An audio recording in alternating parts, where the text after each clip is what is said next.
Good morning, students. How are you, beta? I hope you all are fit and fine at your place. Today, in this video, we will discuss about question answer of chapter number 4.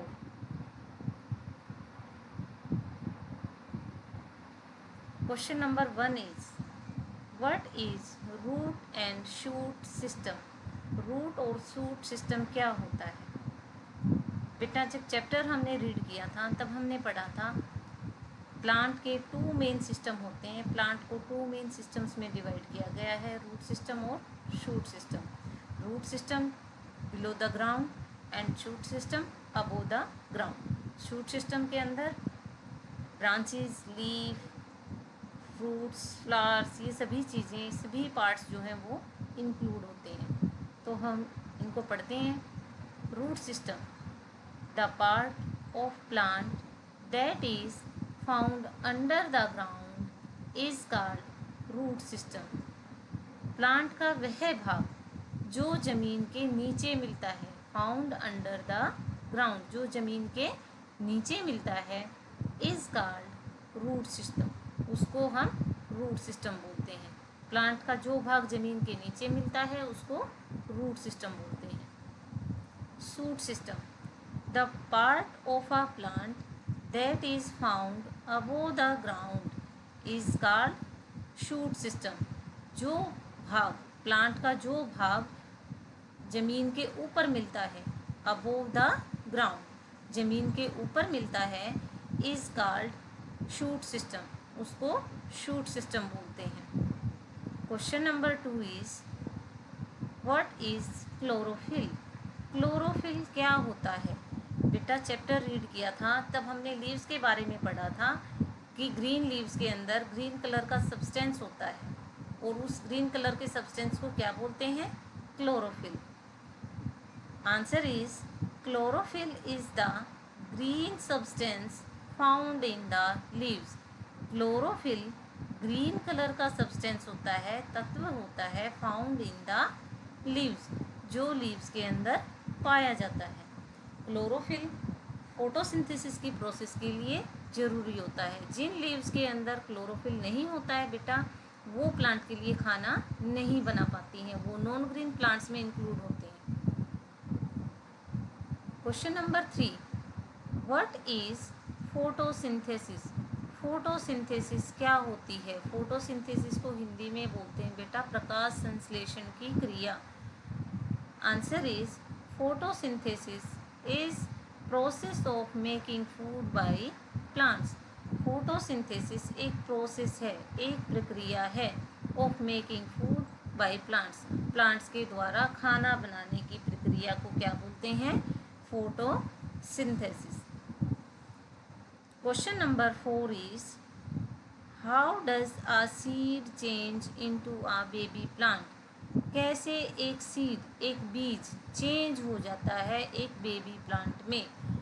जब हम ज़मीन के अंदर बीज बोते हैं तो वो बीज कैसे एक प्लांट के रूप में हमें दिखाई देता है, एक बेबी प्लांट कैसे बनता है? Answer is, a seed change into a baby plant by getting right amount of air, water and heat. जब हम सीड को ज़मीन में उगाते हैं और उसको सही मात्रा में, राइट अमाउंट, सही मात्रा में हवा, पानी और हीट और गर्मी मिलती है तो बेटा वो एक बेबी प्लांट में चेंज हो जाता है। गर्मी का मतलब बेटा यहाँ सनलाइट से है, ये नहीं है कि हम उसके पास आग लगा दें, आग जला दें और उसकी गर्मी हम उसको दे रहे हैं, उससे वो डिस्ट्रॉय हो जाएगा। अगर ज़्यादा पानी हम उसमें डालेंगे तो उससे भी वो डिस्ट्रॉय हो जाएगा। अगर बहुत ज़्यादा तेज़ हवा चल रही है तो सीड जो है वो प्रॉपरली जर्मिनेट होगा ही नहीं, ठीक है, वो सीड जो है वो ज़मीन से बाहर निकल जाएगा। तो हर चीज़ का राइट अमाउंट में, उचित मात्रा में होना बहुत ज़रूरी है। यहाँ हीट से मतलब सनलाइट से है बेटा। Question number 5 is, what does plants need to grow? Plants को उगने के लिए किन चीज़ों की ज़रूरत होती है? प्लांट्स ग्रो करते हैं, बढ़ते हैं, तो उनको क्या क्या चीज़ों की ज़रूरत होती है? A plants needs sunlight, air and water to grow. हमने ऊपर वाले क्वेश्चन नंबर 4 में भी हमने यही चीज़ें पढ़ी थी कि सीड जो है बेबी प्लांट में कैसे चेंज होता है, तो एक तरह से वो ग्रो ही करता है। तो ग्रो करने के लिए उसको किस किस चीज़ की ज़रूरत होती है, तो सेम थिंग आएंगी बेटा, जो हमने ऊपर पढ़ी थी वही हम यहाँ कर रहे हैं। सनलाइट, एयर एंड वाटर, इन चीज़ों की प्लांट को ग्रो करने के लिए ज़रूरत होती है। तो दोनों क्वेश्चंस में आपने बिल्कुल कंफ्यूज नहीं होना है, दोनों क्वेश्चन सेम ही पूछे गए हैं, कोई अलग चीज़ नहीं है ये। आपने ध्यान रखना है इस चीज़ का। एयर, वाटर एंड सनलाइट, इन चीज़ों की प्लांट को ग्रो करने के लिए ज़रूरत होती है। Question number 6, what are the 4 main parts of a flower. Flower के 4 मेन पार्ट्स कौन कौन से होते हैं? बेटा ये क्वेश्चन आपकी बुक में गलत प्रिंट हो रखा है। क्वेश्चन दे रखा है आपकी बुक में what are the 4 main part of a plant. तो प्लांट के हमने चैप्टर में पार्ट पढ़े थे 2 ही। 4 मेन पार्ट्स किसके पढ़े थे हमने? फ्लावर के। तो आप यहाँ पे प्लांट को कट करके फ्लावर कर लेना। इसके अंदर आपका क्वेश्चन है flower, what are the 4 main parts of a flower. बेटा ध्यान से क्वेश्चन लिखना आप। The 4 main parts of a flower are, flower के 4 मेन पार्ट्स, 4 मुख्य भाग हैं। कौन कौन से हैं 4 मुख्य भाग फ्लावर के? पेटल्स, सेपल्स, स्टेमन, कार्पेल, ये 4 मुख्य भाग हैं फ्लावर के। Question number 7 is what is stomata.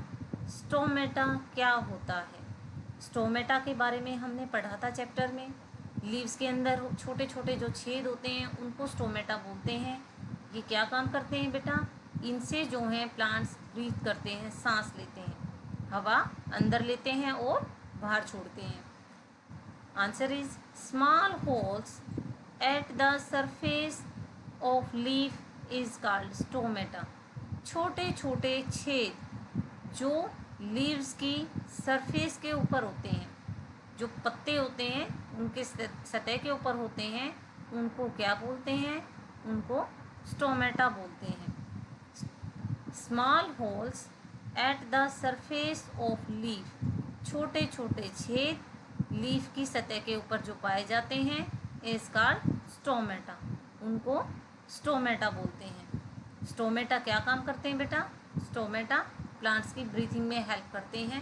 Plants breathe by stomata, plants जो है सांस लेते हैं किससे? स्टोमेटा से।